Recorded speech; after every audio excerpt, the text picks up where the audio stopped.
What's up guys, Intellitech Mobile here, and today we'll be doing a full review in 2022 of the PlayStation 4. And not just any PlayStation 4, the launch model PlayStation 4, 500GB fat model, if you can call it that, from 2013. Now, this particular console, if you look at the calendar, is 9 years old. It just recently turned 9 just last month. So the question is this a console that you should still consider buying? And here's the thing. If you watch any of these other tech YouTube channels, a lot of them are actually really good and produce really quality content, but they all have the same general message. The PS4 is obsolete. Don't bother getting it. If you have one, get rid of it and get a PS5. Even if you have to sell your kidney to get one, and even if you have to wait 17 months to find one. Well, I'm here to tell you that they are wrong. Now, they're not super wrong, they're only a little bit wrong. Now, granted, a lot of that stuff is an opinion, so I guess an opinion can't technically be wrong. But the truth is that if you have a PlayStation 4 or you don't have a lot of money, but you still want to get into gaming, let's say you've been out of console gaming for a while and you just want to get something cheap that'll play Call of Duty, that'll play GTA and that sort of thing, and will look somewhat okay on your decent sized TV, then yeah, a PlayStation 4 or any other 8th gen console like a PS4 or an Xbox One or even a Wii U is still a great option 9 years later. Now, there are some caveats that I will get into before people start rage typing in the comments. Yes, I'm aware the PS4 Pro exists. And yes, the Xbox One X exists as well, but this is about PlayStation. So I'm aware that the PlayStation 4 Pro exists. And by all means, if you are able to get one of those, especially for a good price, because there are some game stores that are actually pricing PS4 Pros very similarly to base PS4s, because a lot of consumers are not really interested in Pros and they're getting base PS4s or they're waiting for PS5s. If that's the case, then a PS4 Pro is going to be more likely to hold you over for a little bit until you're able to get a PS5. For example, if you have a 4K TV, but you're not necessarily wanting any game that's specific to the PS5, like in my case, I want to play Stray. That's a great game that has been looking really interesting. I could play it on PC, but I really prefer to play on consoles.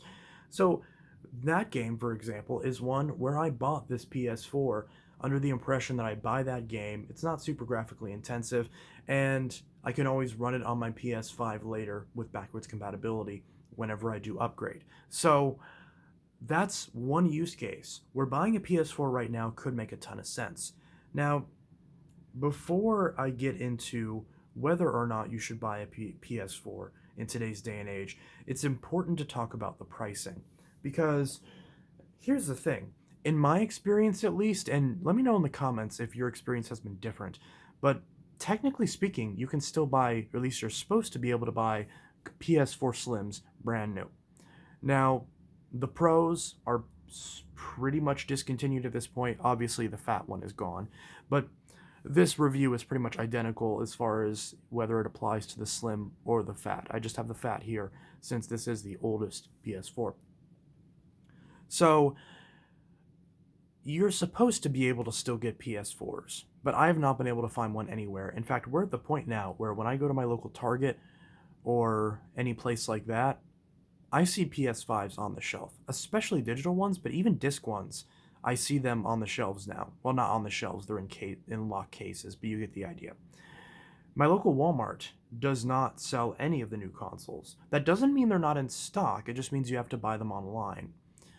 And they are in stock whenever I check online, at least the last couple times that I've checked. So if you have the money to spend $500 on a system, and I say 500 because in my opinion, digital only consoles are a scam, so I personally wouldn't even consider the digital PS4 or the Xbox Series S. But if you primarily game digitally and that's the way you prefer to do it, or if you primarily use PS Now or Game Pass, then that may be the option to go. But for me personally, and this review is mostly my perspective, but also yours, from my perspective, and from the perspective of you watching this, if you only primarily use disc media, then the PS4 is a much better buy than if you're okay with buying digital. Because if you're okay with buying digital, then you can get a digital PS5 for not that much more money than a PS4 Pro. Because a lot of places are gouging the crap out of their PS4 Pros. GameStop, for example, last I checked, is charging $389 for a PS4 Pro, which is the same price. Yes, it's $10 difference, but when it's that much, it doesn't matter. That's the same price as a brand new PS5 digital for a PS4 Pro used. And their base model PS4s are like $250, which is not a good deal. If you get a PS4 for $250, you got ripped off. I don't care what the market says, that is not worth it for a PlayStation 4, especially a base model. So if your only option is to get a PS4 for $250 or a 1 terabyte PS4 for $300 or a PS4 Pro 1 terabyte for $400, then at that point, I would say just save up your money, save up the $100 difference from the Pro, and get the disc PS5 for $500. But that's not what I did. I bought this on eBay. I offered the seller $150 for this, and shipping was a few dollars, so I ended up paying $180 out the door to my house for the PS4 and 2 controllers, although the other one doesn't work. This one is the one that doesn't work. The other one works. So I got a black controller and a red controller. I got the system, all the cables, and even the crappy little headset. Now, of course, it's from a secondhand seller, and it was a brand new seller as well, so it was taking quite the risk, which is also why this is going back. So there is a bit of risk there. But if you're willing to play around and try to find a good deal on one, and if you buy it from a place that has a good buyer protection system like eBay, then it's probably worth the risk. Because when you're spending $250, $300 on a PS4, it's a lot harder to justify it against buying the current gen console that will obviously last a lot longer and still play your old library. But if you're able to find a PS4 for much cheaper, if you're able to find any PS4 for under $200, especially if it's a 1 terabyte or a Pro, and it's in good shape and you're happy with the condition and what it comes with, then that's when I would say go for it. If you have zero interest in getting a PS5 and you just want to play the games that you already have on PS4, the games that are super cheap now, or even current games that for at least maybe a couple more months are still coming out on PS4 as well, then the PS4 is still a great option. Because in my opinion, the second that a new generation comes out is when it's time to buy the old generation. Maybe not the second, maybe like a year or two after. Now, unfortunately, in the case of the PS4 and the Xbox One, but more so the PS4, because there was such a big shortage with the console stock of the PS5 and also the Series X, but more so the PS5, especially the disc PS5, then this concept of the PS4 getting super cheap and being a great entry point is still a few months away. Whereas with the Xbox One, it's already happening. You notice how Xbox Ones and PS4s, when they came out, if you exclude the Kinect, were the exact same price, $399. But PS4s right now are often $100 more for their equivalent Xbox models. 500 gig PS4, normally $250 from GameStop. Xbox One, 500 gigabyte, usually 140 or 150. So if you're platform agnostic, and for some reason my phone is going off even though I thought I put it on mute, that's my bad. So hopefully this won't cut out my video. There we go. So if you're platform agnostic and you're trying to decide between the PS4 and the Xbox One because you want to get into 8th generation games, then in my opinion, Xbox is the way to go. If for no other reason than the fact that Xbox Ones are backwards compatible with 360 and Xbox Ones are dirt cheap. Nobody wants them. So, practically speaking, also, and if you go with the Xbox One S, you get 4K Blu-ray, which I'll mention in my review of that system. But if you're a PlayStation fan, and you've just always stayed one generation behind, and you're wondering if now's the time to jump into a PS4, I don't know.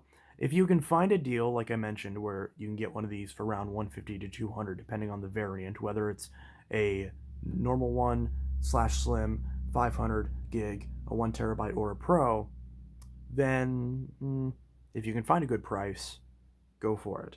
But if you're spending 250, 300, 400, then just save up your money and get a PS5. So that's what I would personally recommend right now. If you already have a PS4, then the question is, should you upgrade? Well, that's for you to determine. For me personally, I can't upgrade because the PS5 physically does not fit in my entertainment center. I can't get one even if I want one because where the hell am I going to put it? Whereas the Xbox Series X fits perfectly in my entertainment center, as does the very sleek PS4. So that decision is kind of made for me unless I want to buy a whole new entertainment center and then lose compatibility with a lot of other machines I have. So that's my particular situation. But if you have the space for a PS5 and you have the money for it, just go that route. Especially because a lot of these launch PS4s are in fact starting to have problems. These launch PS4s were notorious for issues with the fans and them being very loud. Some of them had issues with overheating, thermal paste drying out, etc. And this particular one has a few cracks and scrapes all over it. And if you get a launch model where the hard drive cover is glossy, it's going to get covered in scratches. Although, one thing that is great about PS4s is the fact that you can upgrade the hard drive. So in my opinion, if you're tech savvy in the slightest, don't buy a 1 terabyte. If you're buying obviously if you buy a pro, it'll be a terabyte no matter what. But if you're buying a fat or a slim, do not pay the extra money for a 1 terabyte in my opinion. Because here's the thing. Hard drives do degrade, hard drives do fail. And SSDs right now are getting very affordable. And using an SSD on the PS4 is way less complicated than it is on a PS5. So if you have the ability to reinstall the firmware onto a new SSD, which is not that complicated, at some point, whenever I get another one of these that I actually keep, I'll do a tutorial on how to do that. Because on the Slim, there's a little door on the back, which I can't show, but on the Fat, you slide this glossy part, or on the updated versions of this, it's matte as well. But you can slide this, and then this will lift up. It's a bit tricky to actually get it off, but there we go. So you can pop this off right here, which also means that if this breaks, you can replace this if you can find a replacement part. And you have the hard drive right here in this little caddy. It's held in with just a screw, and you can pop out this hard drive and replace it, which again, a lot of these hard drives in these launch PS4s are a decade old. They could potentially be on their way out. You can replace this with a brand new hard drive that you know will last, and while you're doing that, you can upgrade it to a 1 terabyte or even a 2 terabyte hard drive for not a lot of money. Just any standard 2.5-inch laptop hard drive can do. And even if you are in the PS4 game for the long haul, and you're not going to want to upgrade to the PS5, therefore you'd be okay with putting some money in this.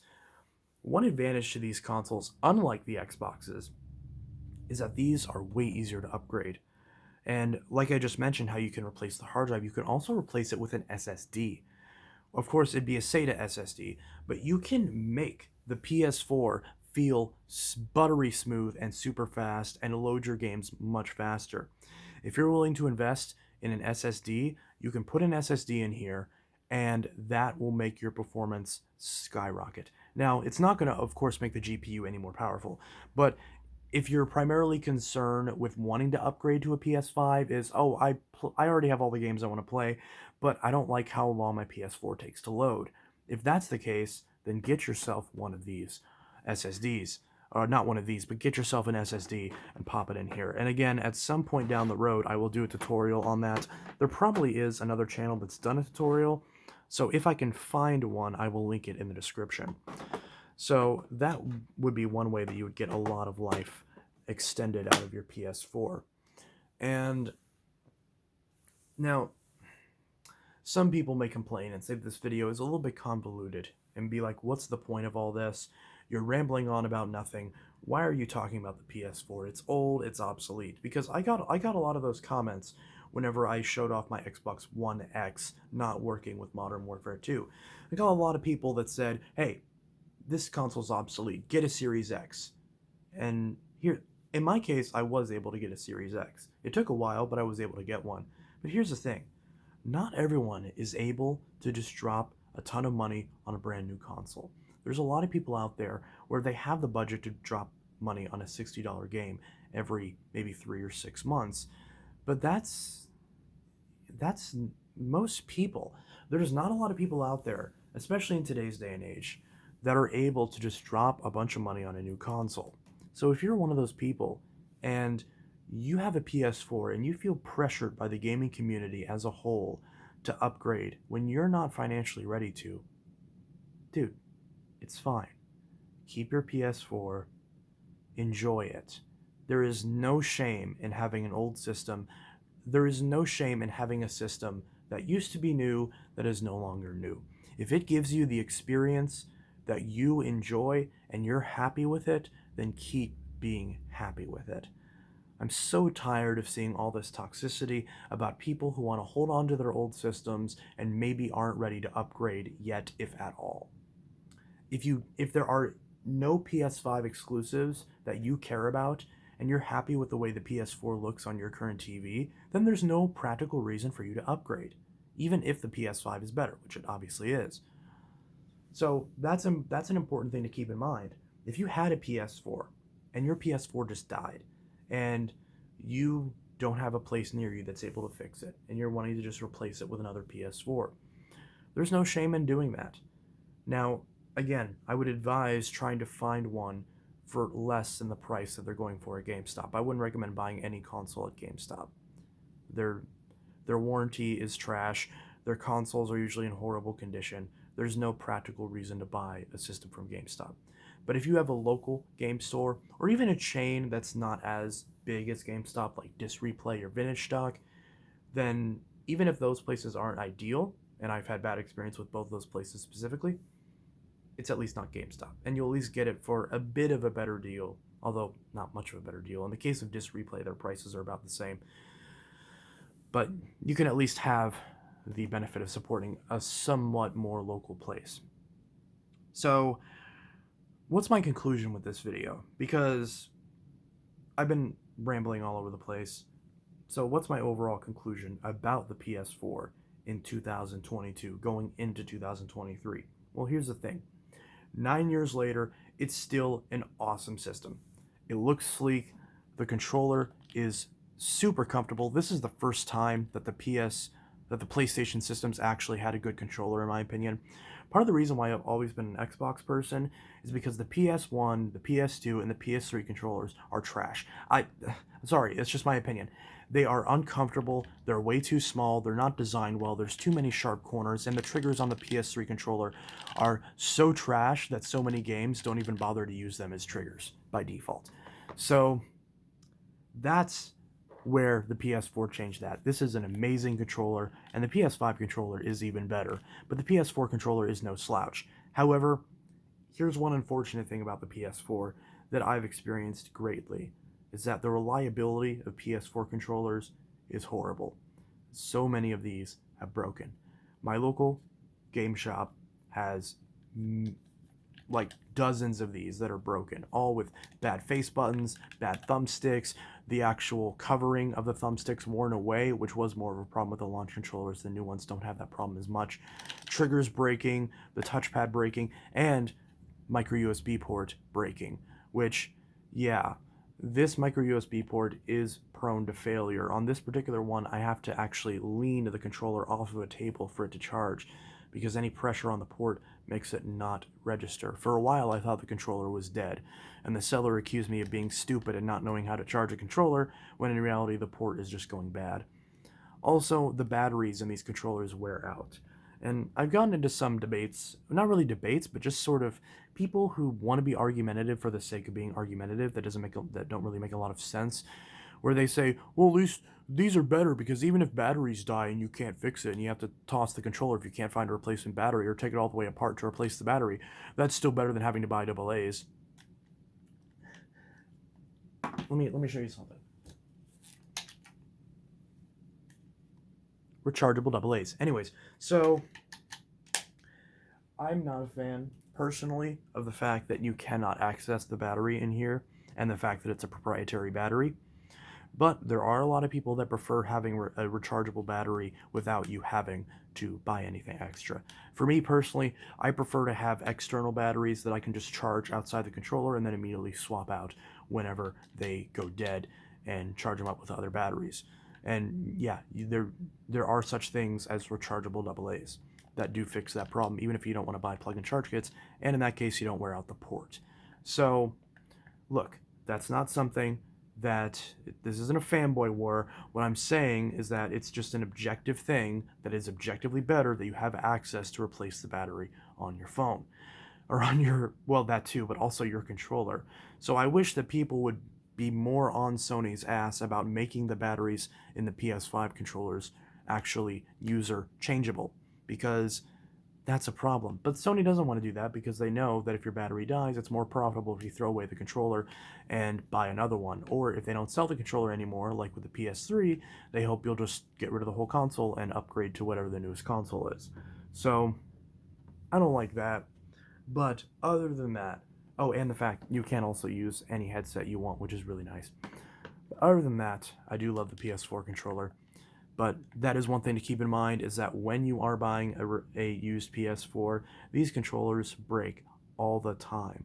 So if you buy PS4s a lot, you've probably ran into several of these controllers being faulty, and there isn't much you can really do about it. I have not yet been able to find a good source for replacement batteries, and a lot of the other parts, like the USB port, require micro soldering to actually change that, which is not very good. So, this video is all over the place, isn't it? I'm sorry, but yeah, you get the idea. So, my overall conclusions are as follows. If you already have a PS4 and you're happy with it, keep it. There's no reason to upgrade if you don't see any valid reason to. If the PS5 does not offer any games that you care about, and you're happy with the way the PS4 looks on your TV, then go ahead and keep it. And even if you're not so happy with the speed of your PS4, you can upgrade that if you're tech savvy or know someone who is. If you're buying a PS4, then definitely try to get one secondhand that's cheaper than what a lot of these stores are gouging these for.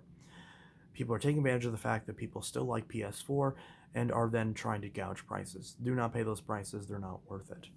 So if you are going to buy a PS4, go for that. And I think that the perfect solution for somebody who is looking for a relatively inexpensive older gen console, and they're specifically a PlayStation fan, or they want the ability to upgrade their hard drive, then the PS4 is a good option for them, especially the Pro if you're wanting to spend the extra couple of dollars.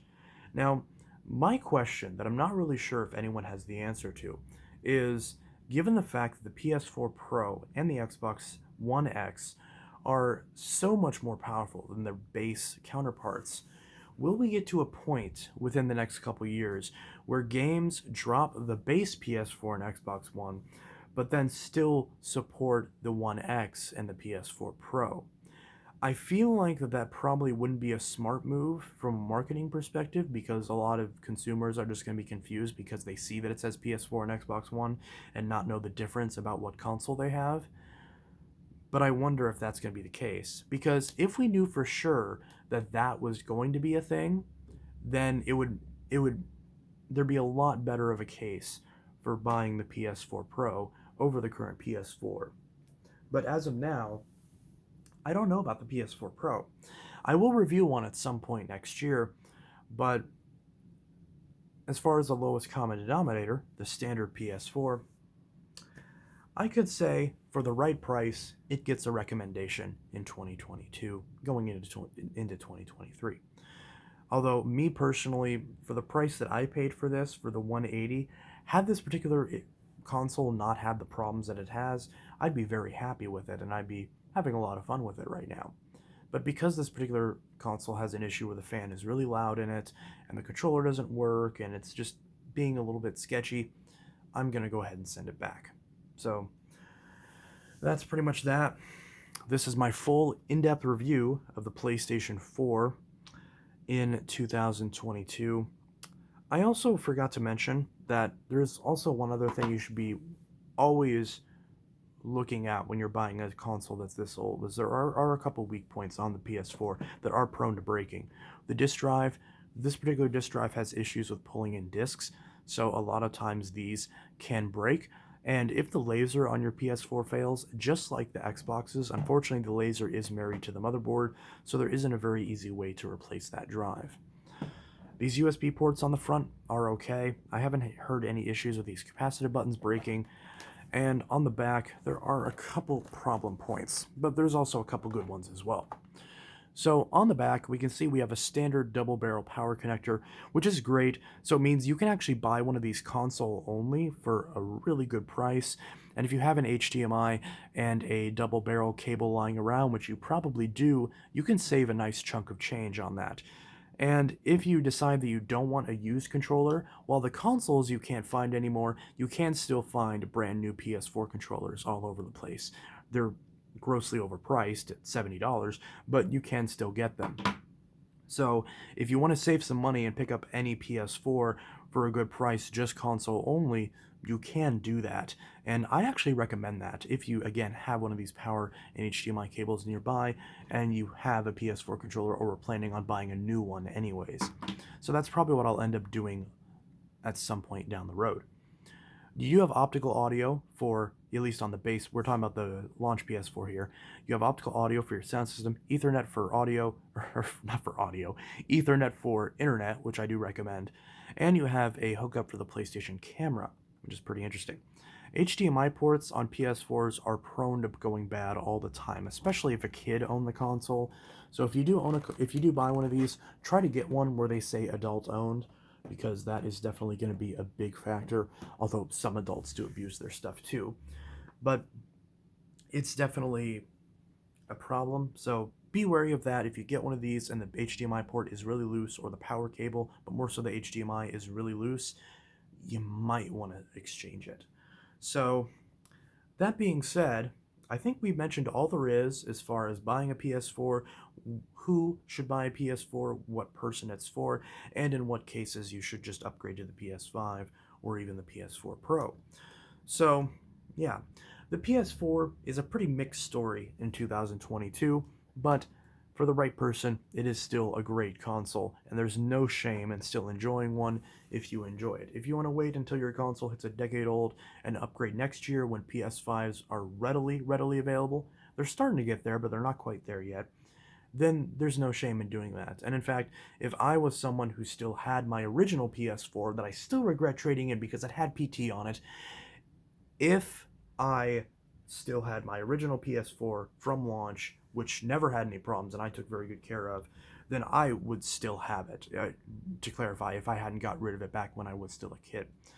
So if that was the case, then I would still have it and I would not upgrade. I would just hold on to it for another year and then maybe get a PS5 next year. That would be my game plan.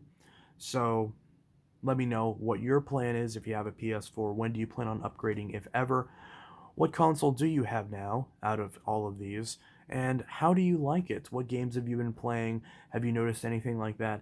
I'm sorry that I can't talk about the experience of playing a brand new AAA game like Modern Warfare 2 on the base PS4. I don't own a copy, so unfortunately I can't test that. But consider subscribing to Intellitech Mobile, because once we hit our subscriber goal, the channel will be monetized and I will have some money to be able to put back into the channel for things like that. So if you enjoyed this content but otherwise was disappointed with me not reviewing specific games, which I did still test some games on this console, but they're all indies that run well on, a potato, so not really useful there. But if you otherwise liked this video and just didn't like that, then or liked it all the way through, then consider dropping a subscription to Intellitech Mobile, so that way we can get monetized, put some of this money back into the channel, and I can bring more content like this to the channel, more different game console reviews, and more in-depth analyses of various mobile and otherwise technology-ish, that's not a word, technology-ist, no, we're going to stick with it, technology-ist devices. So, Anyways, this is Intellitech Mobile signing out with my full in-depth review of the PlayStation 4 in 2022. I hope you enjoyed this video and found it helpful, and if you did, again, be sure to drop a like. And let me know what your thoughts are, and I'll see you guys in the next video. I hope you all have a good one. Peace. Let me know what console you want to see me review next, or other device, in the comments below. Have a good one.